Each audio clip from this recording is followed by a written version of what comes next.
boa tarde. O Senado agora está de volta. Os ministros da Previdência Social e do Trabalho estiveram no Senado pela segunda vez em menos de um mês para explicar as medidas provisórias que tornam mais rígidas as regras de acesso a benefícios como seguro-desemprego, auxílio-doença e pensão por morte. Segundo eles, o objetivo é corrigir distorções e combater fraudes. Com a criação de mais de 21 milhões de postos de trabalho e a política de valorização do salário mínimo, os gastos com direitos trabalhistas deram um salto. Nos últimos 12 anos, os desembolsos com abono salarial subiram de quase 8 milhões para 22,4 milhões de reais. O seguro-desemprego passou de 6,6 bilhões para 36 bilhões de reais. Isso, somado à crise econômica internacional, fez com que fosse necessário tornar mais rígidas as regras de acesso a esses benefícios. Na audiência pública, o ministro do Trabalho, Manuel Dias, explicou que as mudanças estavam em discussão desde 2013 e buscam corrigir distorções. A proposta 665 não subtrai direitos aos trabalhadores, porque ela não retira nenhum direito consagrado na legislação. O custo do abono salarial e do seguro-desemprego, cerca de 54 bilhões de reais de impacto orçamentário, ser mais que o dobro, por exemplo, que o Bolsa Família, ser mais do que a metade do que a gente tem de subsídio para o Minha Casa Minha Vida. E não é um programa estruturante, é um programa que compensa uma situação, mas uma situação em que nós estávamos praticamente em pleno emprego. O ministro da Previdência reforçou que as alterações vinham sendo discutidas há mais de uma década, mas não tinham avançado por falta de acordo com as centrais sindicais. Carlos Gabas defendeu as novas regras para acesso aos benefícios previdenciários, como a pensão por morte. A pessoa com uma contribuição só pode ter acesso à pensão no teto. Por quê? Porque não existe regra de carência. Foi exatamente o que nós previmos na MP. Um tempo mínimo de contribuição para que as pessoas tenham acesso ao benefício. Nós fizemos tudo de mão trocada. No momento em que nós não tínhamos elevado desemprego, muito pelo contrário, nós tínhamos baixo desemprego, nós queimamos bilhões e bilhões e bilhões com desonerações e outras coisas mais que não produziram efetividade. Agora que nós deveríamos estar fazendo o contrário, porque o vento virou, nós estamos, na prática, retirando essa rede de proteção social dos nossos trabalhadores. Eu sinto de que é importante acelerar a votação dessas medidas. A Comissão de Educação vai fazer, a partir de amanhã, um ciclo de audiências públicas sobre o financiamento do ensino básico. O primeiro debate será sobre o Fundeb, o Fundo de Manutenção e Desenvolvimento da Educação Básica. É por meio desse fundo que a União transfere recursos aos estados que não conseguem aplicar o valor mínimo de gastos por aluno definido nacionalmente. O Fundeb termina em 2020.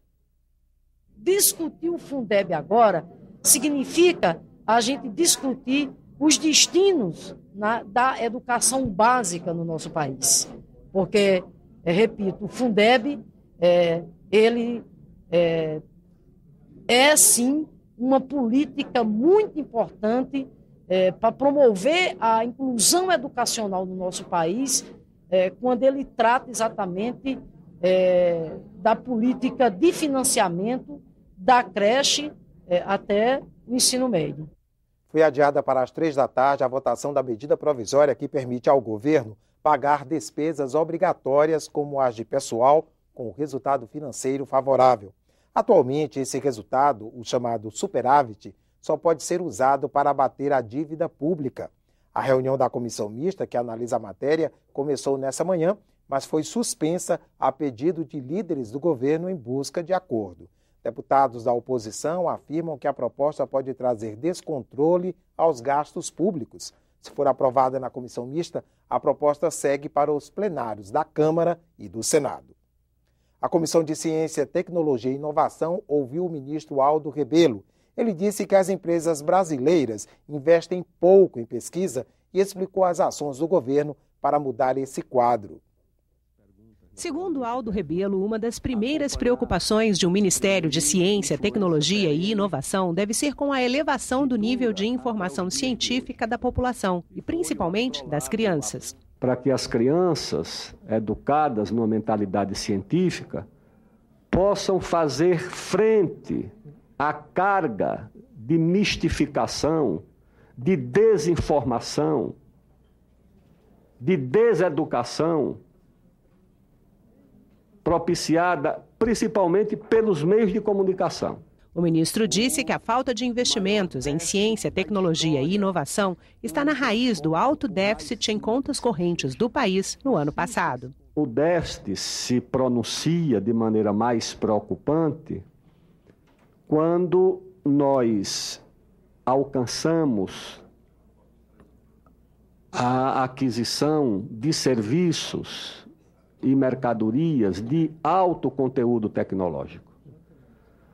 Aí o nosso prejuízo é muito grande. Agora mesmo nós discutimos essa crise da Petrobras e questionam o Brasil sobre o que se chama de conteúdo nacional, que houve um esforço de algumas empresas, e no caso da Petrobras foi um esforço muito grande, de incorporar conteúdo nacional na exploração das novas áreas do pré-sal. E muitos questionam que nós estaríamos reinventando a roda, querendo fazer aqui o que já existe lá fora, mas o problema é que o aluguel e a compra de equipamentos é um dos itens que elevam o nosso déficit em transações correntes. Aldo Rebelo criticou a falta de investimentos de empresas em ciência e tecnologia no Brasil, mas disse que programas e ações do governo estão tentando reverter esse quadro. As plataformas do conhecimento, as isenções tributárias, o financiamento da FINEP, tudo isso é uma tentativa de ir trazendo as empresas a uma legislação, inclusive, de facilitar a contratação de PhDs, de doutores pelas empresas.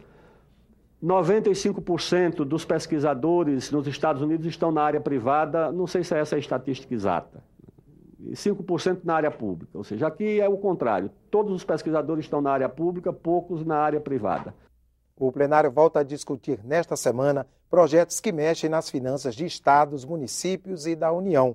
São matérias que trouxeram o ministro da Fazenda 2 vezes ao Senado e que ainda estão sendo negociadas com os parlamentares.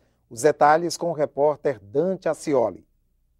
Os senadores devem votar primeiro o projeto que confirma incentivos fiscais concedidos pelos estados para atrair empresas. A medida vale para os descontos de ICMS autorizados sem o aval do CONFAZ, o conselho que reúne todos os secretários de Fazenda do país. Sem a convalidação, os incentivos podem ser anulados pela Justiça. O plenário pode votar ainda o projeto que obriga o governo federal a adotar em 30 dias um novo indexador para reduzir as dívidas de estados e municípios com a União. Essas duas propostas estavam na pauta da semana passada, mas o Palácio do Planalto pediu mais tempo. O governo quer adiar a votação para o ano que vem, depois do ajuste fiscal. Nesta segunda-feira, o senador Romero Jucá se reuniu com o ministro da Fazenda, Joaquim Levy.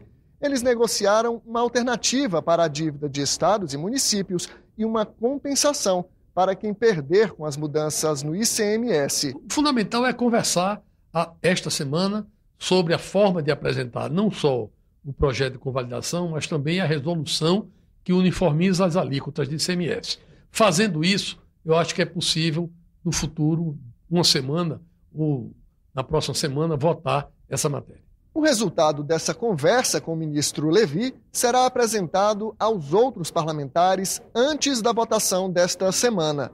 No caso das dívidas de estados e municípios com a União, a proposta é que os devedores paguem em juízo as mensalidades calculadas pelo indexador antigo, que é mais alto, e que recebam de volta o dinheiro que pagarem a mais só no ano que vem. A ideia é exatamente apresentar uma emenda, dando prazo até 31 de janeiro de 2016 para que os contratos possam ser assinados. Com isso, o governo federal tem um prazo de devolução dos recursos que serão pagos na parcela antiga. O Senado agora termina aqui. Continue com a nossa programação. Boa tarde.